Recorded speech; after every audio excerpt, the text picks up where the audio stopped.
नमस्कार दोस्तों, स्वागत है आपका। मैं सुशील कुमार, आपका फाइनेंशियल एक्सपर्ट। दोस्तों, हम लोग 2025 में इंटर कर चुके हैं।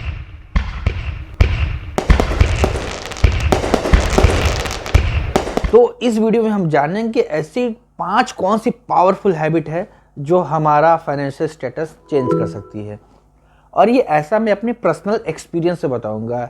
एक्चुअली पास्ट में मैं बहुत ज़्यादा प्रॉब्लम में रहता था। जो भी अर्निंग होती थी वो पैसा कहाँ आ रहा है, कहाँ जा रहा है, कहाँ मैं एक्सपेंड कर रहा हूँ, कहाँ नहीं एक्सपेंड कर रहा हूँ। बहुत सारे फाइनेंशियल क्राइसिस में रहता था। तो उसको मैंने धीरे धीरे स्टेप बाय उसमें सुधार लाया। जब ये मेरे लिए इम्प्लीमेंट कर सकती है तो आपके लिए भी ये ज़रूर इम्प्लीमेंट करेगी।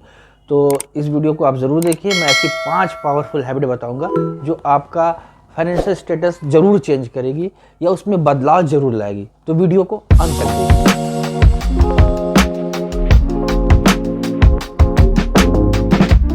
तो पहली हैबिट है वो है बजट बनाना। दोस्तों 2025 में आप कुछ करें चाहे ना करें, लेकिन एक काम जरूर करें, अपना मंथली बजट जरूर बनाएं। और मैं एक एग्जांपल भी बता रहा हूँ। उस एग्जांपल के तहत आपकी जो भी जो भी आपका इनकम हो, जो भी एक्सपेंसेस हो, उसको अपने हिसाब से एडजस्ट कर सकते हैं। तो मैं एक एग्जांपल बता रहा हूँ जो आपकी यहाँ पे स्क्रीन पे आता रहेगा। तो सबसे पहले सपोज दैट यदि आपका ओवरऑल इनकम 50,000 है, यानी आपकी मंथली इनकम 50,000 रुपये है, तो हम उसको कैसे एलोकेट कर सकते हैं। सपोज दैट आपका 50,000 इनकम है और आपका मान लीजिए 15,000 रुपये आप रेंट दे रहे हैं।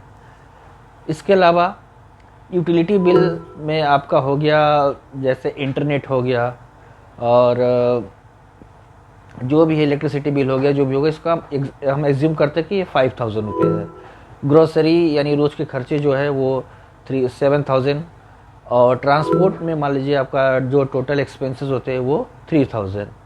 एंटरटेनमेंट में मान लीजिए आप 2,000 रुपये खर्च कर रहे हैं। तो जो टोटल एक्सपेंडिचर हुआ वो आपका हो गया 35,000 रुपीज़।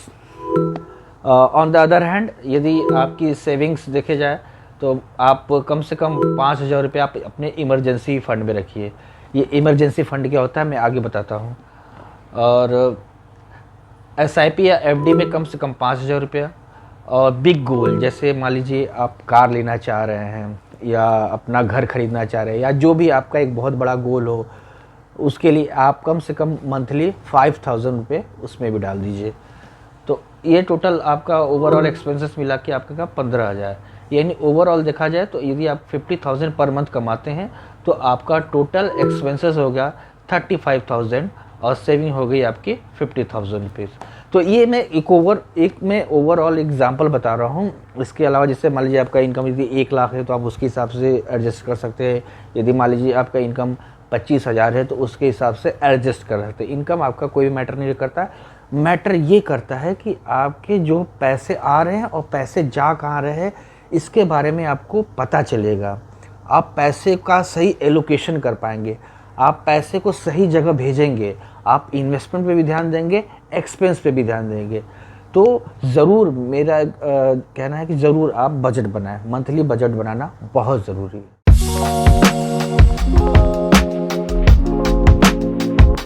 दोस्तों अगली हैबिट की बात करें तो अगली हैबिट बहुत ही इंपॉर्टेंट है जिसको सब लोग इग्नोर करता है। ये हैबिट है इमरजेंसी फंड बनाना। दोस्तों आप याद रखिए कि आपदा या विपदा कभी बता के नहीं आता। जैसे कोरोना आया, किसी को नहीं पता था क्या होगा क्या नहीं होगा। सबकी फाइनेंशियल क्राइसिस आए, सबको प्रॉब्लम है। जिनके पास बचत था वो सरवाइव कर गए। तो इसलिए आप ध्यान रखिए कि अपने इनकम का भी जो भी प्रोपोर्शन मैंने आपको बताया, जैसे मान लीजिए 50,000 आपका इनकम है तो उसमें से आपका क्या कर रहे थे, 5,000 रुपये आप अपना इमरजेंसी फंड में डाल रहे थे। हाँ, लेकिन ये ध्यान रखिए आपके ये जो इमरजेंसी फंड है वो आपके पर मंथ इनकम का 6 टाइम होना चाहिए। यानी यदि आपका 50,000 रुपये इनकम है तो आपके इमरजेंसी फंड में 6 लाख रुपये पड़े रहना चाहिए। जैसे यदि आप 5,000 रुपये क्या कर रहे हैं पर मंथ, यदि आप इमरजेंसी फंड में डाल रहे हैं तो वो क्या होगा कि 1 साल में आपका 60,000 रुपये हो जाएगा। इसी तरह उस फंड को बढ़ाते जाइए और ये याद रखिए कि ये पैसा आपका 6 मंथ के सैलरी या 6 मंथ के जो इनकम है उसके बराबर होना चाहिए। ये इमरजेंसी फंड आपके अंदर एक कॉन्फिडेंस लाएगा। ये इमरजेंसी फंड क्या करेगा, आपको फाइनेंशियल क्राइसिस से बचाएगा। ये इमरजेंसी फंड आपको हर प्रॉब्लम से, हर दुश्वारियों से आपको बचाएगा। और इसमें क्या होगा, आपकी डिसीजन मेकिंग में ये बहुत ही इंपॉर्टेंट रोल लाएगा। अगर कोई भी ऐसी डील्स है जो आपको पैसे के लिए करना पड़ रहा है इस इमरजेंसी फंड के थ्रू, अगर वो अनएथिकल है तो आप मना भी कर सकते हैं। तो अपना इमरजेंसी फंड ज़रूर क्रिएट करें। बात करते हैं दोस्तों तीसरी हैबिट की। तीसरी और मेरे हिसाब से बहुत ही इंपॉर्टेंट हैबिट है दोस्तों, इस साल आप फाइनेंशियल लिटरेसी की ओर बढ़ें। फाइनेंशियल लिटरेसी का मतलब ये है कि जो भी फाइनेंशियल चीज़ें हैं, जो भी फाइनेंस रिलेटेड नॉलेज है, जो भी फाइनेंस रिलेटेड बुक्स हैं, उनका अध्ययन आप ज़रूर करें। इससे होगा क्या दोस्तों, जैसे आप बहुत सारी कॉम्प्लिकेटेड चीज़ें सीखते हैं, बहुत सारी ऐसी चीज़ें अकाउंट्स के बारे में सीखते हैं, तो आप क्या है कि आप अपना वित्तीय ज्ञान तो बढ़ाते ही हैं, इसके अलावा जो इस समय फ्रॉड है उससे भी आप बच सकते हैं। इस समय क्या है कि चीज़ें अधिकतर ऑनलाइन हो गई हैं। अधिकतर जैसे यूपीआई से पेमेंट करना हुआ, एआई का ज़माना आया, बहुत सारी ऐसी चीज़ें जो फ्रॉड क्या करता है, आपको कंट्रोल करता है। अगर आपको नॉलेज नहीं है, यदि आपको प्रॉपर ज्ञान नहीं है, यदि आप टेक्निकल स्किल नहीं सीखे हैं, तो 110% चांसेस है कि आप कभी ना कभी यूपीआई या कोई भी इंटरनेट फ्रॉड के चक्कर में आप फंस सकते हैं। जिससे क्या हो सकता है कि आपका ओवरऑल अर्निंग, ओवरऑल इनकम, दुनिया भर का जुटाए हुए पैसे, मेहनत से जुटाए हुए पैसे, आपका एक चुटकियों में वो पैसा आपका फ्रॉड साफ कर सकता है। तो अपना फाइनेंशियल नॉलेज ले, इसके लिए क्या करें, आप फाइनेंशियल रिलेटेड बुक पढ़ें, फाइनेंस रिलेटेड ऐप यूज़ करें, बैंक को अवॉइड करें, बैंक जाना अवॉइड करें। जो भी काम है आपका बैंकिंग रिलेटेड वो ऐप से ही करें। सतर्क रहें, बिल्कुल सतर्क रहें। कोई भी अनएथिकल चीज़, जो भी आप पे कोई कॉल आ रहा हो, फ्रॉड हो रहा हो, उसको हमेशा ध्यान रखें, वो चीज़ें आप अवॉइड करिए। कोई भी ऐसा लिंक हो जो आपको सस्पिशियस हो, उस पर कभी क्लिक ना करें। तो अगर सोचिए आप कितना भी आप अपना फंड बना रहे हैं, इनकम कर रहे हैं, सब कुछ कर रहे हैं, लेकिन एक फ्रॉड होने से क्या हो, आपके सारा ओवरऑल जो भी इनकम है, जो भी आपका बचत है, वो 1 सेकंड में ही कोई फ्रॉड इंसान या फ्रॉड कोई भी आपसे फ्रॉड करके वो उड़ा सकता है। तो मेरा हिदायत है कि आप फाइनेंशियल लिटरेसी की ओर ध्यान दीजिए, आप टेक्नो सेवी हो जाइए, आप टेक्निकल चीज़ों को सीखिए। यदि नहीं सीख पा रहे हैं तो बेसिक से शुरू कीजिए। अपने यदि आपके बच्चे मोबाइल चलाते हैं तो उनसे सीखिए, लेकिन किसी तरह सीखिए। अनचाहे लिंक पे आप कभी क्लिक ना करिए।